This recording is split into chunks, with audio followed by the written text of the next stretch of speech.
Okay, so I'm gonna show you my most valuable jazz records according to Discogs, and I've seen these videos going around. I think they are highly entertaining and I wanted to dip my toe in the topic. So here we go.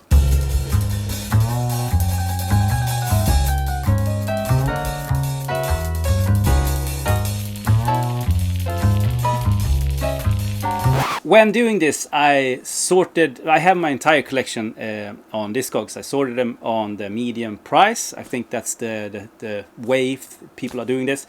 And I pulled the top 10 most valuable in my collection. Just to ease my curiosity, I also sorted them on highest price. And I have to say, I got a little bit surprised on some of the records that weren't in the top 10. Without further ado, I'm gonna show you some bonuses before I get to the top 10. This, for example, was not on the top 10. This is Albert Ayler's Spiritual Unity from 1965. This is a 1969 press, and according to Discogs, if you sort it on the highest price, this is one of the most rare and valuable records I have in my collection.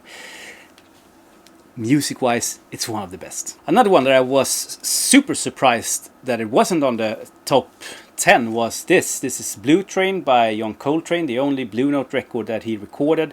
And this is, let's say, a third or fourth pressing, but it's a Liberty press on on Blue Note. Sounds fantastic. One of the best records ever recorded, isn't it? Not on top 10. Another one that isn't on the top 10 is Big Beat by Art Blakey and the Jazz Messengers. And this is a mono first US press on Blue Note, 47th West and 63rd. Another iconic record, isn't it? And not on top 10. Okay, so this was a surprise. This is a fairly new record. This is Something Else by Cannibal Adderley. This is a Music Matters 33 RPM version that actually was gifted to me many moons ago by Paul Baraka P. Dub.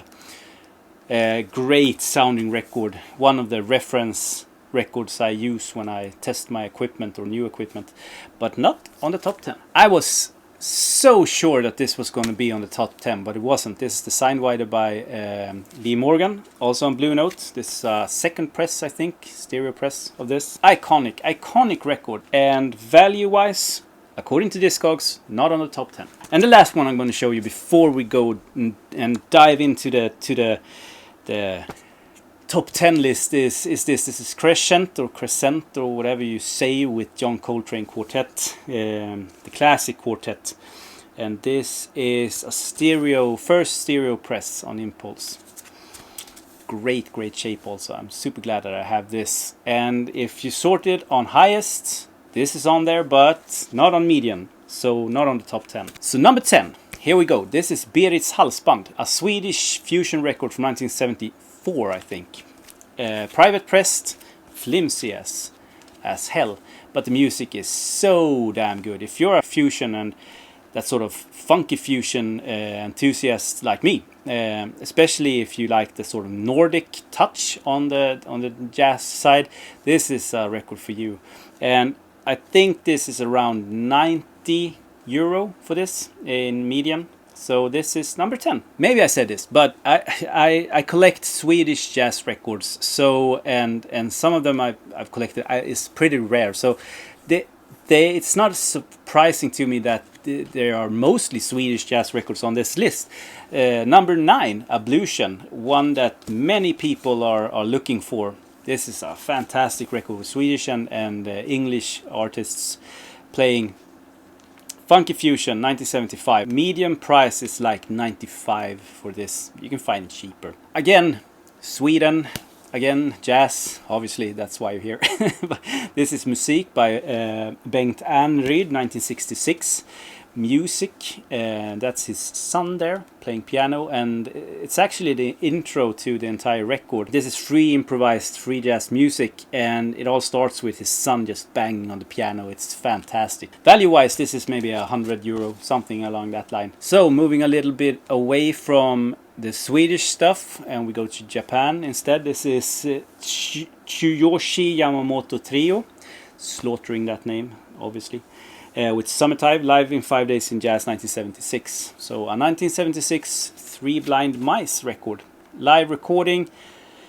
And just as all Three Blind Mice records, this is so damn good in recording quality and music-wise. This is a great jazz record, and their take on Summertime is one of the best I've ever heard.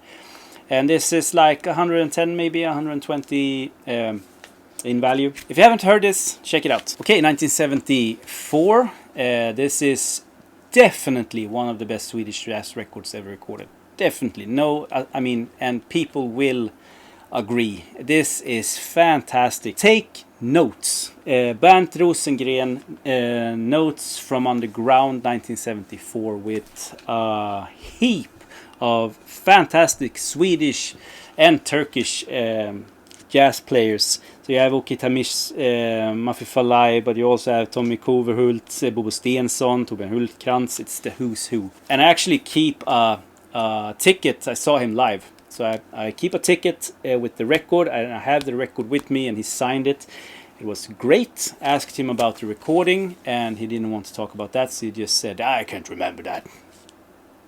Nice guy. So now we get into top 5. This is also 1974, and it's Ibis Swedish jazz again. That little bit of funky fusion. Yeah, that's where we're at. That's what I like. I mean, sue me. Great record. Is it better than the other ones I'm showing you or showed you? No, I don't think so. But it's great. Super record.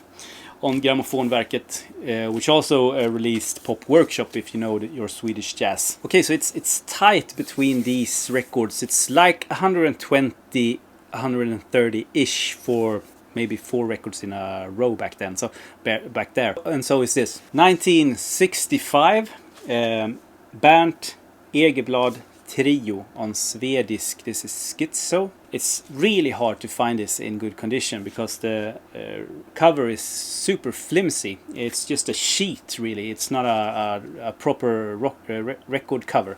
And the Swedisks, unfortunately, are famous for being very crackly. And I mean, even when they pressed this and it was released, it didn't sound good. But the music is fantastic. Schizo with Bernt Egerblad Trio. So, top 3.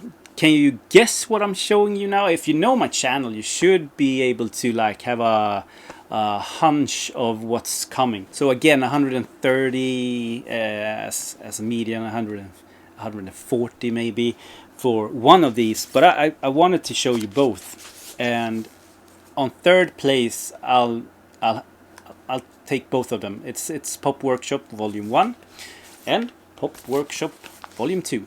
And what we have here is 1973 and 74. Fantastic fusion. You have collaboration between Polish, I think they are Polish artists and Swedish artists, like Janne Schaffer and Wlodek Olgowski, and Ed Tigpen on drums. Now on the Pop Workshop Volume 2, which is a more valuable record but not as good. Still fantastic, but not as good as the first one in my opinion. You have Tony Williams, the famous Tony Williams on drums on this one. And the cover artwork is just brilliant by Hans Arnold. 130, 40, somewhere along that line. And this is great. Great. Can you guess the one on second place? Maybe, I don't know. This is Ian Carr's Belladonna.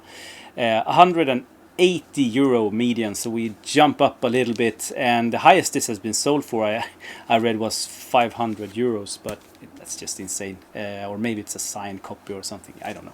Belladonna by Ian Carr is pretty much a Nucleus record that he recorded with the same personnel and some more when Nucleus were on some sort of hiatus. And I love this record. It's one of the records I play most often since I got it. Highly recommended. Vertigo Swirl. Can you guess the first one? I think you can. Maybe you can. If you followed my channel, you should be able to kind of guess what you haven't seen. And this is the prize possession. If the house caught fire, I would run down to the C section of my jazz collection here in the background and grab this one. This is the near mint copy that I got on A Love Supreme 1965. by John Coltrane. Maybe the best jazz record ever recorded. In near mint condition, first US stereo press of this. When you open the gatefold, it still cracks. It's insane. It's dead quiet, flat as a rock. Rocks are not flat.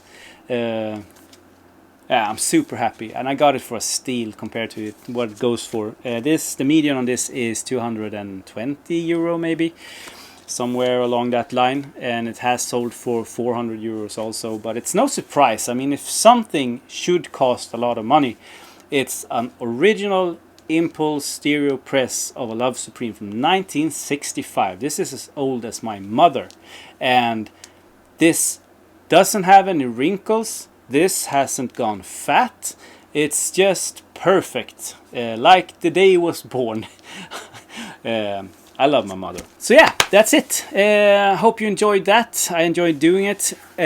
Please comment if you have any questions or just want to shout yay, and yeah, subscribe and all that stuff.